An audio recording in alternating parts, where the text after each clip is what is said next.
Doc on the Run. We help injured runners run.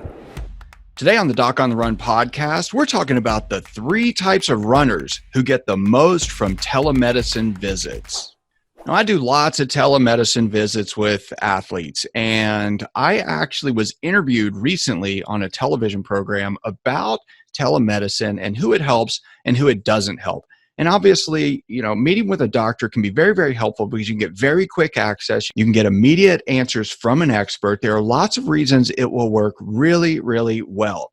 You don't have to get in a car. You don't have to go into an office that might have somebody with an infection sitting next to you. There are many advantages, but there are also disadvantages, just like there are disadvantages with pretty much every treatment in medicine. It doesn't work for everybody, but there are some people it helps a lot. Like if you need a procedure, if you have to have a surgical procedure or maybe an ingrown toenail removed or something that a doctor actually needs to do on you and for you, then telemedicine is not very helpful. But there are 3 kinds of runners where telemedicine is actually incredibly helpful. And I was thinking about how we classify these runners and how we describe them. The first one that I think of is the kind of people that call me for telemedicine visits is the doubting Thomas. And this is somebody who's not normally or naturally negative, but they're a little doubt for their diagnosis. You go see your doctor, maybe they take an x-ray of your foot. The doctor says, well, I don't really see anything, but I'm pretty sure you have a stress fracture, so we're going to treat it like a stress fracture. Here's your boot. Don't run, don't walk on it as much as any more than necessary, but I think it's going to get better because it's just a stress fracture. But then there's this little hint of doubt in the back of your mind because the doctor told you that they didn't actually see a crack on the x-ray. The doctor is sort of inferring that there's a stress fracture, but you're not 100% convinced. That often gets worse when you've had what you think is a stress fracture and you're using your boot for several weeks, and then you take off the boot, go for a run, and your foot hurts just the same. And so that's the first one, is the doubting Thomas. And if you're confused and you don't think you have the right diagnosis, you've got to talk to an expert and get a second opinion. And if you have any doubt when you leave the doctor's office, there's really no harm in getting a second opinion right away, because if you don't have the right diagnosis or you don't know how to decide if you have the right diagnosis after a few days or a few weeks of you doing that treatment, then you'll be better poised to make a different decision and change direction that'll get you back on track a lot faster later. Now, the second one is the lost runner. What I think of with this is these are people who call me where I got a diagnosis, but they kind of, through their discussion, reveal that they feel like they've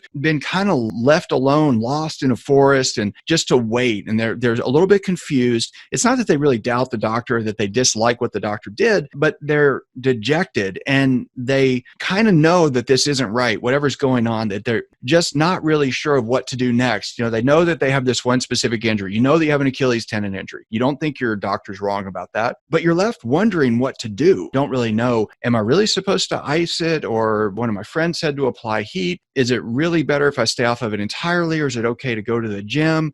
Is it okay if I swim? You have all of these bits of confusion where you're just lost and you're kind of aimlessly wandering about waiting for this thing to get better. And that's not generally good. So you've got to have direction. You've got to know what to do. And you got to be able to find your way out of that forest when you get injured. An expert can always help you do that. Now, the third type of runner is what I call the intention-driven runner. And not attention as in pays attention, but as intention as in goal setting. You have a very specific goal. You want to do the Boston Marathon. You want to run your first 5K. You want to do the Ironman World Championship.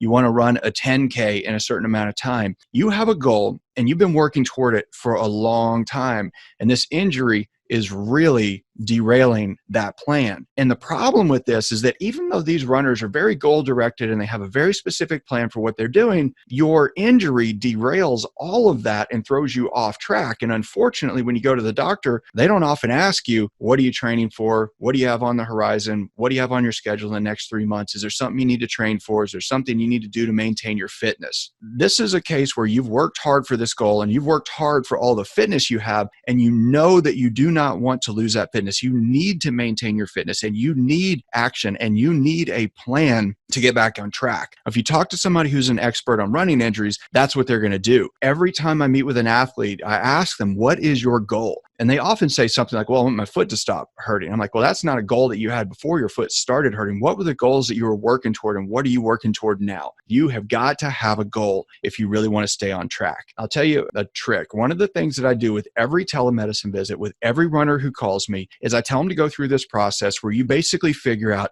how bad is it right now, no matter what it is? How bad is it? And what's interesting is many runners don't know at all. And so I created this thing called the 3-day fast track. It's free. It's a series of 3 days of exercises that you do to actually figure out how bad it really is right now. And that helps you figure out what you can do in terms of activity and then actually start doing something, taking action to maintain your fitness and not just wither away. So you can go check it out. You can get it at docontherun.com/fast track. It's free. You can join, you can check it out, and it will help you get back to running as quickly as possible.